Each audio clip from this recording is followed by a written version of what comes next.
detinjstvo i ono što smo u njemu doživjeli zbilja je izvor svih naših snaga i inspiracija. Lepotu koju smo se tada divili ne pomrači ni jedna s kojom se posle sretosmo. Meni, na primjer, ni jedno more, ni jedna ravnica ne mogu zameniti brda. Niti mi jedna reka i njen huk mogu pomračiti lepotu gorskih potoka i njihov žubor. Rečima koje smo u detinjstvu naučili najlakše se i najradije izražavamo. Ljubav. Kako je ljubav u životu žene stvar važna.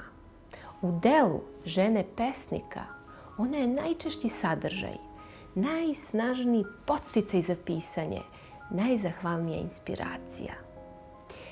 Prvo se piše o tome kako se želi voleti, da je srce spremno da se preda. Potom se peva da se voli, pati i najzad da se seća da se jednom volelo. Tako, kroz cijelo stvaralaštvo žene pesnika ljubav se provlači kao svetla nit, kao trak suze. Kod mene, uz osjećanje ljubavi, često je prisutno i osjećanje prolaznosti.